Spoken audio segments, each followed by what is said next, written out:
સર્વેને જય શ્રી કૃષ્ણ. આજે આપણે જાણીશું મહામાસ મહાત્મ્ય.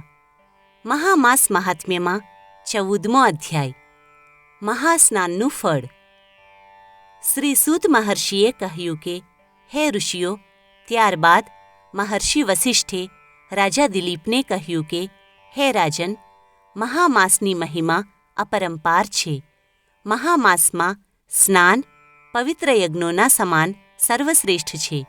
અનેકાનેક દાન તથા શુભ કાર્યોનું ફળ મહાસ્નાનથી તરત જ પ્રાપ્ત થાય છે. મહામાસમાં સ્નાન, ધ્યાન તથા દાન કરવાથી સદ્ગતિની પ્રાપ્તિ થાય છે અને બધા સંચિત પાપોનો નાશ થાય છે. ઘોર પાપી મનુષ્ય પણ યદિ મકરના સૂર્યમાં મહાસ્નાન કરે તથા ભગવાન વિષ્ણુ અને ભગવાન શિવની આરાધના કરે તો એના બધા પાપો સંતાપોથી મુક્ત થઈને સદ્ગતિને પ્રાપ્ત કરે છે. કાંચનમાલિની અપ્સરાએ એ રાક્ષસને કહ્યું કે, તારા વિચાર અતિ દૂષિત હતા, પણ હું તારા પર દયા કરીને તારું કલ્યાણ કરીશ, કારણ કે હું અત્યારે અતિ પવિત્ર ત્રિવેણી સંગમમાં મહાસ્નાન કરીને આવું છું. મારા વસ્ત્ર પણ હજુ ભીના છે. હું તારા કલ્યાણ માટે સંકલ્પ કરીને મારા થોડા પુણ્ય તને અર્પણ કરું છું. આમ કહીને કાંચનમાલિનીએ પોતાના વસ્ત્રને નીચવીને એનું જલ એકત્રિત કરીને તે પવિત્ર જલને એ રાક્ષસ ઉપર છાંટ્યું તથા સંકલ્પ કરીને પોતાના પુણ્ય એ રાક્ષસને આપ્યા. કાંચનમાલિનીના પુણ્યદાનથી ચમત્કાર થઈ ગયો. એ રાક્ષસ તરત જ પાપયોનીમાંથી મુક્ત થઈને દેવયોની તરફ અગ્રસર થઈ ગયો.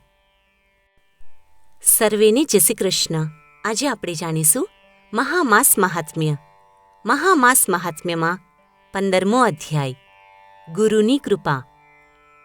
કાંચનમાલિની અપ્સરાએ રાક્ષસને કહ્યું કે, હે રાક્ષસ, મેં તને મારું સંપૂર્ણ ઇતિહાસ કહી સંભળાવ્યું. હું અત્યંત દુષ્ટ તથા પાપી સ્ત્રી હતી. મેં ઘણા પરિવારોને બરબાદ કર્યા હતા. રાજા સહિત અનેક મનુષ્યો મારા મોહપાશના બંધનમાં પડીને નષ્ટ થઈ ગયા હતા. મેં એ બધાનું સર્વનાશ કર્યું હતું. પંડિત કૃપાલુએ મારા પર દયા કરીને મને જ્ઞાન આપ્યું હતું.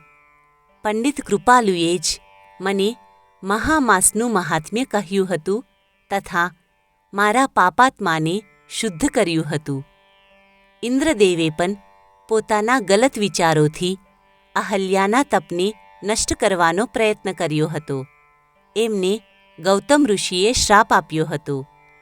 દેવગુરુ બૃહસ્પતિએ ઇન્દ્રદેવનો ઉદ્ધાર કર્યો હતો.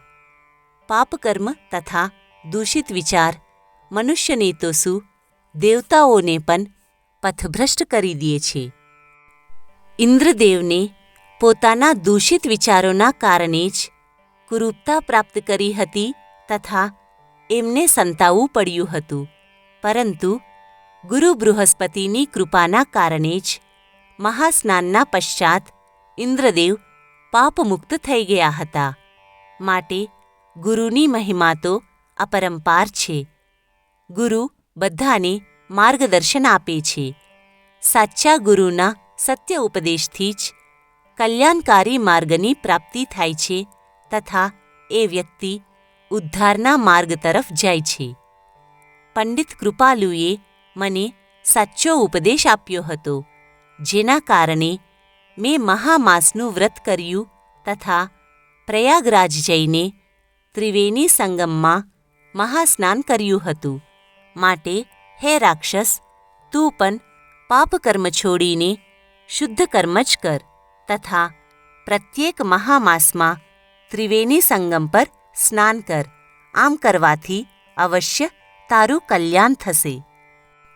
કાંચનમાલિની અપ્સરાએ મહામાસની વિસ્તૃત વ્યાખ્યા કરતાં કહ્યું કે, હે રાક્ષસ, હિંસા મહાપાપ છે.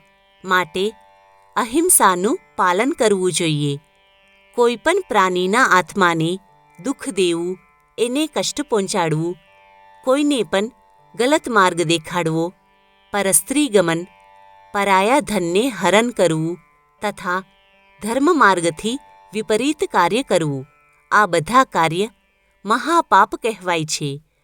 આવા પાપ કાર્ય કરવાવાળા પ્રાણીના હૃદયમાં શાંતિનો વાસ નથી થતો.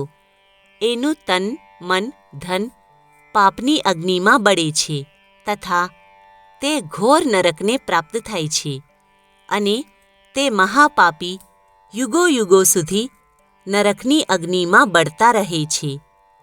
ભગવાનના ભજન તથા ધર્મ કાર્ય જ દેવલોક તરફ માર્ગ પ્રશસ્ત કરે છે. માટે બધાને મનસા, વાચા તથા કર્મના ધર્મમાં જ લીન રહેવાથી ઉદ્ધાર થાય છે તથા સ્વર્ગલોકની પ્રાપ્તિ થાય છે. સર્વેને જય શ્રી કૃષ્ણ. આજે આપણે જાણીશું મહામાસ મહાત્મ્ય. મહામાસ મહાત્મ્યમાં 16મો અધ્યાય પાપકર્મના ફળ. મહર્ષિ વસિષ્ઠે રાજા દિલીપને કહ્યું કે, હે રાજન, તદોપરાંત કાંચનમાલિની અપ્સરાએ કહ્યું કે, હે રાક્ષસ, હવે તું મને તારા પૂર્વજન્મનું વૃત્તાંત સવિસ્તાર જણાવ. કયા પાપકર્મના કારણે તને આ રાક્ષસ યોનિની પ્રાપ્તિ થઈ છે? મેં તને મારા વિશે કહ્યું છે કે હું કૈલાસ પર્વત પર ભગવાન શિવ તથા દેવી પાર્વતીના નિકટ રહું છું. દેવી પાર્વતી મારી અત્યંત પ્રિય સખી છે. હું સદૈવ પૂર્ણ શ્રદ્ધાભાવથી દેવી પાર્વતીના સેવામાં તત્પર રહું છું. નિરંતર દેવી પાર્વતીના સેવામાં રહેવાના કારણે જ હું સમજી શકી કે પ્રત્યેક પ્રાણીને પોતાના કર્મોના અનુસાર જ યોનિની પ્રાપ્તિ થાય છે. મારી વૃદ્ધાવસ્થામાં મને જ્ઞાન તથા ચેતના થઈ હતી કે મેં મારી સંપૂર્ણ જિંદગી ધન સંચય, કામવાસના તથા પાપકર્મમાં જ વિતાવી છે. મેં તો ધર્મ કાર્ય તરફ ધ્યાન જ ના આપ્યું હતું. પંડિત કૃપાલુએ મને સાચું માર્ગદર્શન આપ્યું. એમને જ મને પાપકર્મમાંથી મુક્ત થવાનો માર્ગ બતાવ્યો હતો. રાજપુરોહિતના સમ્મુખ મેં મારા જીવનમાં કરેલા તમામ પાપકર્મોના વિશે કહ્યું હતું. એમના માર્ગદર્શનથી જ મારું કલ્યાણ થયું છે. પંડિત કૃપાલુના કહ્યા મુજબ મેં વિધિપૂર્વક મહામાસમાં વ્રત તથા તપ કર્યા. ભગવાન વિષ્ણુની આરાધના કરી તથા ભગવાન શિવની ઉપાસના કરી.